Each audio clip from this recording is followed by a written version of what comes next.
The next step that we went through was to take a blank piece of paper and to just start to generate, to brainstorm some descriptive words or phrases, some of which were similes and some were just little snippets to describe the scene. So this was mine. It was done very quickly. I didn't worry about my handwriting. The ideas were absolutely key. So I've got twisted, curved, an ivy blanket, dappled, thinking about the light, mossy stones, trunks like soldiers, interwoven, and green like an emerald. I did share those with the children as they were doing theirs. And the next step was to just put that to the side, just keep it handy, but put it to the side for the moment, and then draw the rough outline of the image. So I started by drawing a line down here, which marks out where the main group of straight trees are.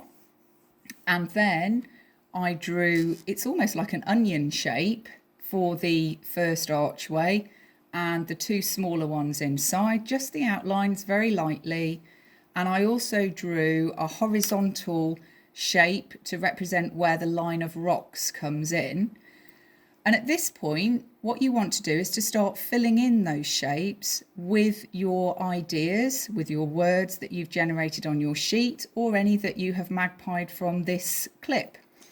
So you need to start moving your sheet around so that you can put your ideas into the outlines. So I have curved and twisted like an Easter egg. Now here I did put a full stop because I wanted to show a difference between that phrase and the words man-made. And then I came in with a second idea, which was shadowy branches interwoven and tribal temple. Again, I've put a full stop there. This is all about generating vocabulary and ideas. And so you can add the punctuation when we come on to the next task. Do not get hung up on the punctuation here. This is a fun and creative way of thinking about vocabulary. Then I started to think about how I could organise the words within the shape. So the branches are twisted in the sculptures. So I started to write in wiggly lines. Twigs and branches, twigs and branches, twigs and. And then I thought, oh, it'd be really nice to put some words into the gaps. So we generated some synonyms for the word old. We came up with old. We came up with ancient.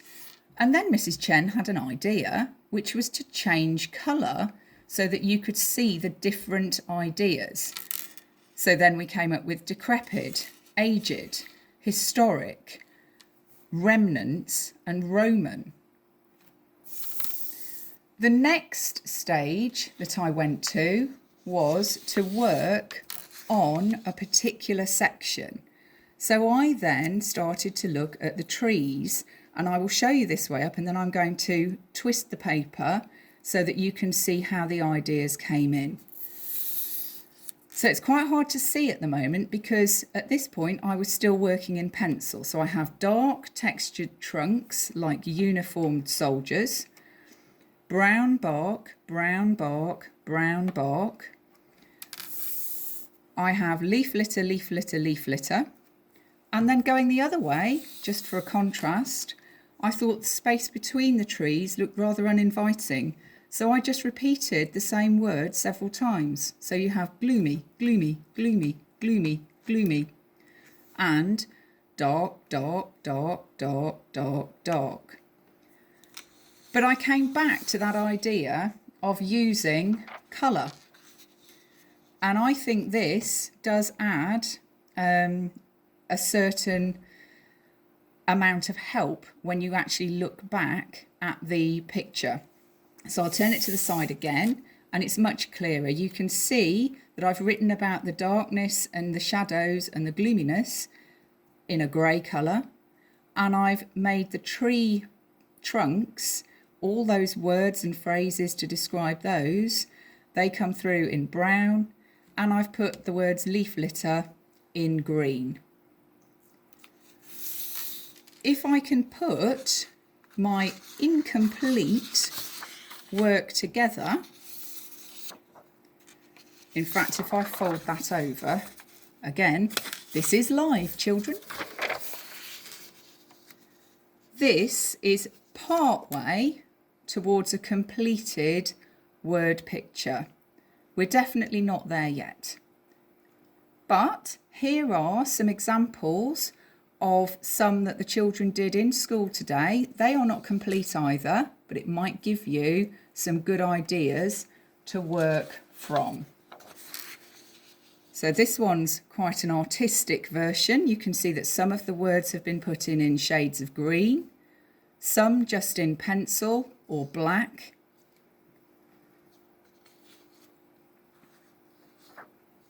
This one has lots and lots of pattern.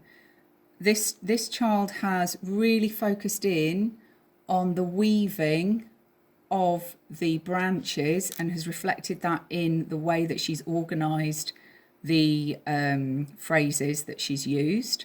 It is absolutely fine to just use a noun. So it is fine to write trunk, trunk, trunk, trunk, trunk down the side of the tree, or equally to repeat a phrase. You can, of course, expand on your ideas and use lots and lots of different ideas to create a really creative piece. And here we go. This is the last one again, that idea of interweaving the words. Now, what you don't need to worry about here, as I say, is the punctuation. It is all about generating lots and lots of vocabulary. Now, the next task that I'm going to leave you with is a little challenge, and this is where punctuation is going to come in, because what I would like you to do is use these vocabulary ideas sheets and the word pictures to think about expanding a sentence to include lots and lots of description. So I'm going to give you 2 very simple sentences to work on and improve. These sentences are based on the picture that we've been using. So the first one for you to expand on is the wood was still. Okay, the second sentence for you to improve is this one. Leaves were on the ground. Now, just to give you a few pointers, you could change the verbs in the sentence. So if you don't like this verb were, you could change it quite quickly for, I don't know, the word lay. Leaves lay on the ground. You could think about what sort of leaves. You could think about what colour they are, or what noise they would make if you trod on them. You could think about whether they are brand new leaves, whether they are old leaves, whether they are dead leaves, whether there are piles of leaves. So you're thinking about adding adjectives to build a picture. The wood was still. Okay, maybe this is one which lends itself to thinking about your 5 senses. If it was still, what could be heard? What could be seen? So there's lots of places where you could add to this. You could add within the sentence and make it longer that way by adding in some adjectives here, or you